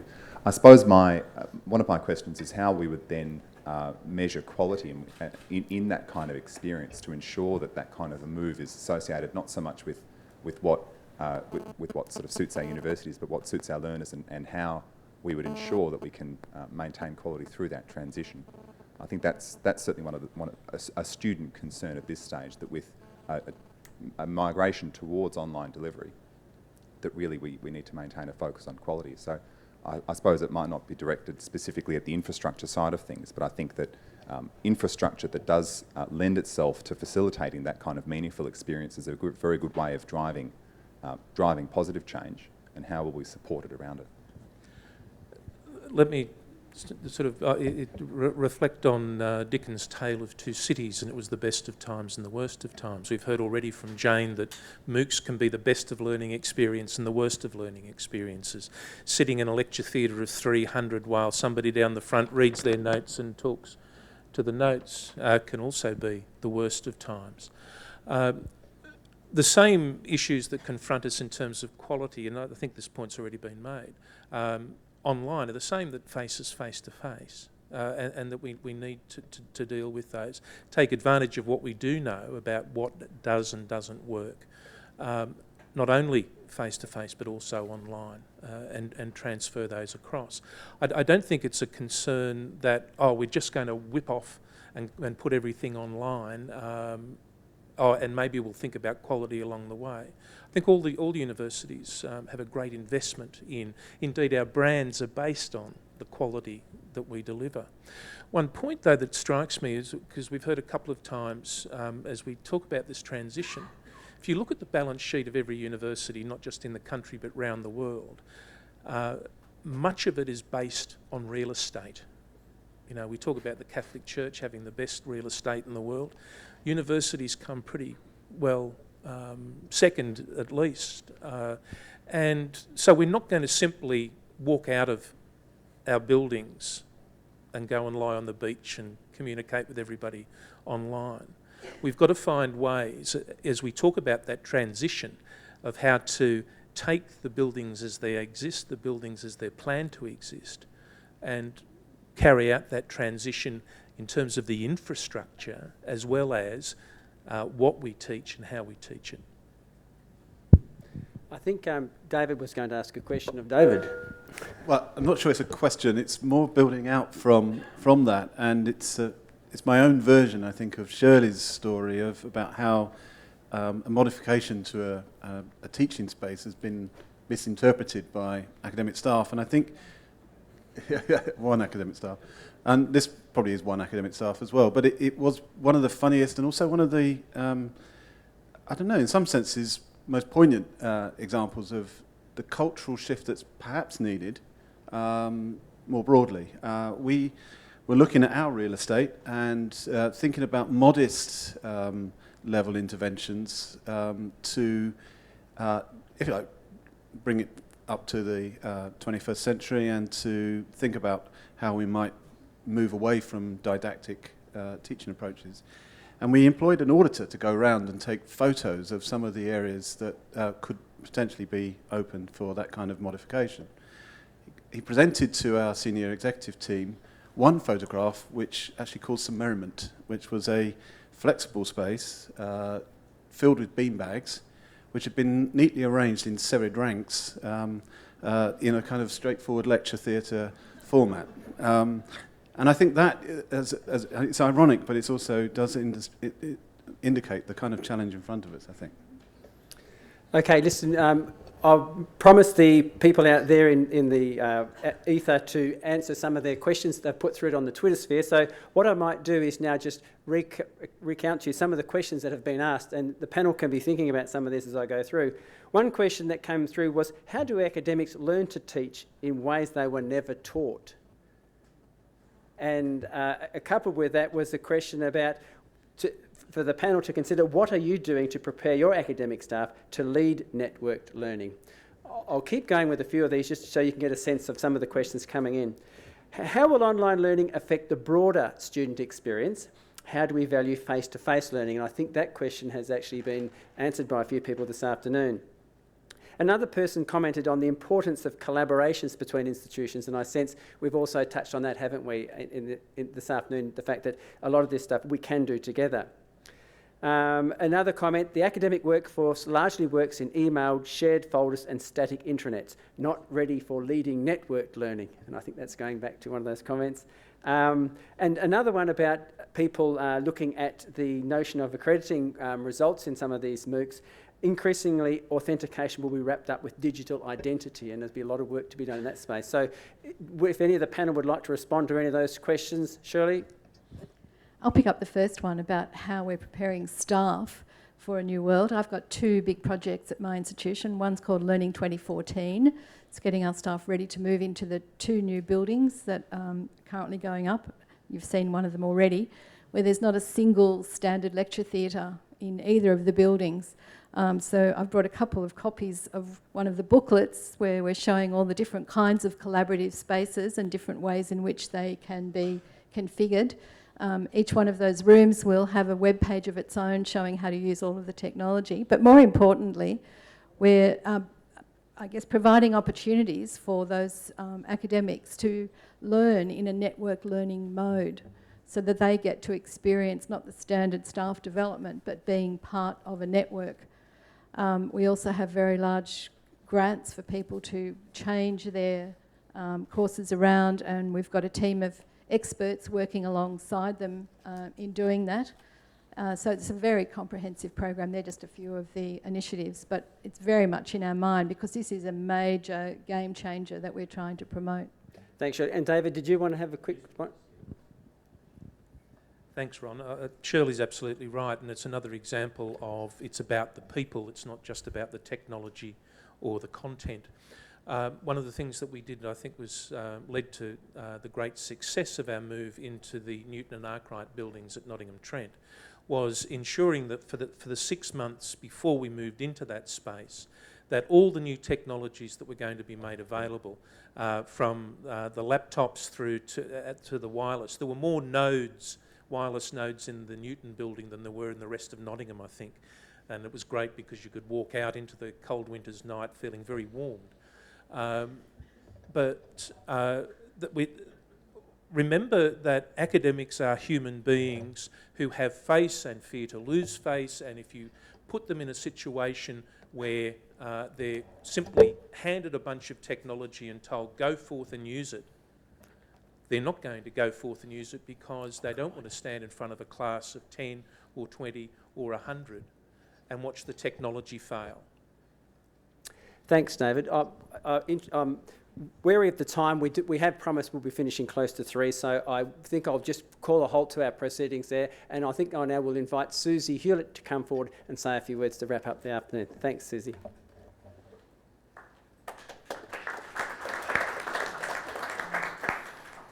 Great, thank you, Ron. So on behalf of the Office for Learning and Teaching, I want to thank the Minister. I want to thank our panel members for their contributions. I want to thank the Conversation for being a partner in this process. I want to thank the Inspire Centre and the University of Canberra for housing us, and to all of you here in the audience, plus all of the people online, for setting aside the time to be part of this conversation today. This is the first symposium organised by the Office for Learning and Teaching, and it's been quite a learning experience for us. And while we don't have a formal evaluation, we'd be very happy to receive your feedback. So there's a wall outside in the afternoon tea room that we'd like to invite you to write on. I can't believe, I love saying that. And also, I mean, feel free to write your comments on a piece of paper and leave it on your chair, and we will collect that and cogitate on its meaning afterwards. And we'd like feedback on this symposium, on the themes, and also if you think there are things that we should be doing along these lines in the future. So where to from here with this particular symposium? It's been such a rich discussion that we wanted to capture more of it. So we'll have a webcast via an edited highlights version.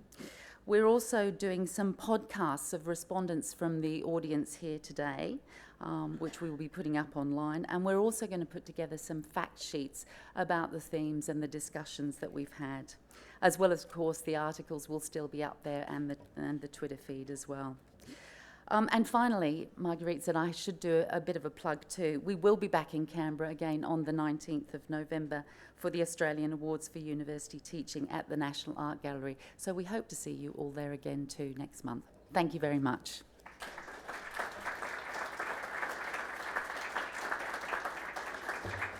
Thanks, Susie. Well, Susie said, Ron, you can have a couple of minutes to say what you think when the afternoon is finished, and being a good academic, I can't let that go. But briefly, we've been talking this afternoon about MOOCs, and when you think about it, MOOCs are brand new. We're in a space where they're innovative, they're free, it's one to many.